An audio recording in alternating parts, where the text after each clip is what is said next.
The American Civil War was more than just a conflict between the North and the South. It was a struggle over identity, a contest for the very soul of a young nation, and a war that would determine whether the United States would remain united or split apart forever. To understand it, one must look beyond the battles and into the hearts, minds, and fears of the people who lived through it. In the early 19th century, America was expanding rapidly, stretching westward toward new territories and opportunities. Yet with every new state added to the Union, one question loomed: would it permit slavery or forbid it?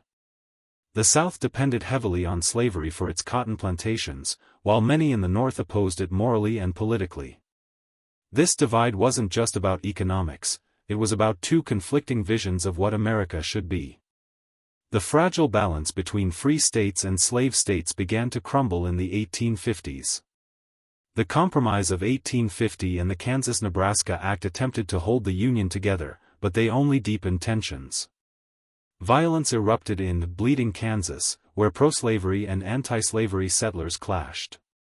Meanwhile, abolitionists like Harriet Beecher Stowe fueled outrage with books like Uncle Tom's Cabin, and fiery politicians on both sides hardened their positions. The stage was set for a national crisis. The final spark came in 1860, when Abraham Lincoln, a Republican who opposed the spread of slavery, was elected president.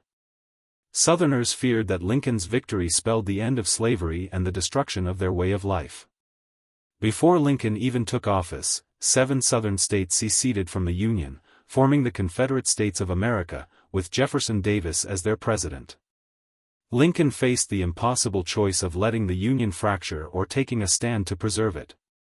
On April 12, 1861, Confederate cannons opened fire on Fort Sumter in Charleston Harbor. The bombardment marked the official beginning of the Civil War. What many thought would be a short conflict quickly grew into the bloodiest war in American history. For more states joined the Confederacy, while the Union prepared for a long struggle to bring them back. Both sides entered the war with confidence. The South believed that its cotton exports would force Britain and France to support them, and they were counting on the superior military experience of their generals. The North, with its larger population, greater industry, and railroads, was confident it could overwhelm the rebellion. But neither side was prepared for the scale of the suffering that lay ahead. The first major battle at Bull Run in July 1861 shattered the illusion of a quick war. Union troops, expecting an easy victory, were routed by Confederate forces, and the reality of a long, brutal conflict began to sink in. Soldiers on both sides soon realized that they were not only fighting against fellow Americans but also against disease, hunger, and the constant fear of death. As the war dragged on, new leaders emerged.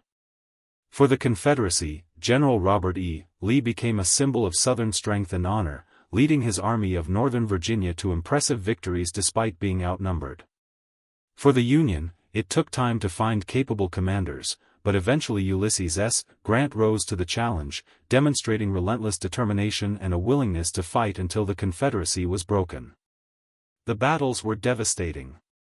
At Shiloh, Antietam, Fredericksburg, and Chancellorsville, tens of thousands fell.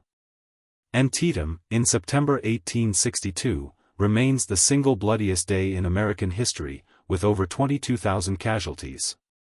Though the battle was tactically inconclusive, it gave Lincoln the opportunity to issue the Emancipation Proclamation, a bold move that transformed the war. The Emancipation Proclamation, announced in January 1863, declared all slaves in the rebelling states to be free. While it didn't end slavery outright, it shifted the war's purpose. No longer was it just about preserving the Union, it became a moral crusade against slavery. It also ensured that foreign powers like Britain and France, who had abolished slavery, could not openly support the Confederacy without seeming to defend human bondage. As the war raged, ordinary people bore the burden. Families were torn apart as brothers fought on opposite sides. Women took on new roles, running farms and businesses while also serving as nurses, spies, and even disguised soldiers. Enslaved people in the South fled plantations, escaping behind Union lines and offering their labor to the Northern war effort. The conflict reshaped American society in ways no one could have imagined. The turning point came in 1863. In the West, Grant's siege of Vicksburg gave the Union control of the Mississippi River, splitting the Confederacy in two. At nearly the same time, in the East, Lee gambled on a bold invasion of the North. In July, his forces clashed with Union troops at Gettysburg, Pennsylvania, in a three-day battle that became the bloodiest of the war. Over 50,000 soldiers were killed, wounded, or missing. Lee's retreat from Gettysburg marked the beginning of the end for the Confederacy. That November, President Lincoln delivered his famous Gettysburg Address, just 272 words long but deeply powerful. He spoke of a nation, conceived in liberty and dedicated to the proposition that all men are created equal. He reminded Americans that the war was a test of whether such a nation could endure, and he called on the living to dedicate themselves to ensuring that the dead had not died in vain. Still, the war dragged on for nearly 2 more years. Grant, now in command of all Union forces, pressed relentlessly against Lee in Virginia, while General William Tecumseh Sherman marched through Georgia, burning cities and crippling the South's ability to fight. His "March to the Sea" brought the war directly to civilians, breaking Southern morale and leaving a trail of destruction. By early 1865, the Confederacy was collapsing. Lee's army, exhausted and surrounded, could no longer hold back the Union's advance. On April 9, 1865, at Appomattox Courthouse, Lee surrendered to Grant. The war was effectively over. The Union had been preserved, but at an unimaginable cost: more than 600,000 dead, millions wounded, and vast regions of the South left in ruins. Just days later, tragedy struck again. On April 14, 1865, Abraham Lincoln was assassinated by John Wilkes Booth, a Confederate sympathizer, while attending a play at Ford's Theater in Washington, D.C. Lincoln, who had guided the nation through its darkest hours and envisioned a peaceful reconciliation, would not live to see the rebuilding of the country. The Civil War left deep scars. Slavery was abolished with the 13th Amendment, and millions of formerly enslaved people were legally free. But freedom did not mean equality.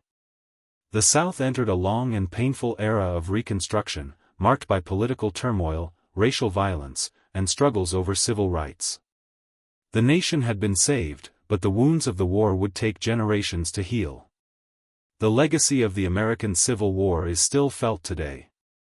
It resolved the fundamental question of whether the United States would remain one nation, and it ended the institution of slavery.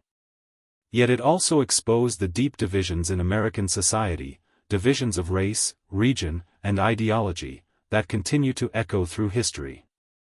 From the fields of Gettysburg to the quiet courthouse at Appomattox, from the stirring words of Lincoln's speeches to the unmarked graves of countless soldiers, the Civil War remains a defining chapter in the American story. It was a war of brother against brother, of ideals clashing violently, of unimaginable sacrifice. And though it ended more than a century and a half ago, its lessons, its struggles, and its costs remind us of the fragility and the resilience of democracy. The American Civil War was not simply a war of the past. It was a war that shaped the present, forged the future, and forever defined what it meant to be the United States of America.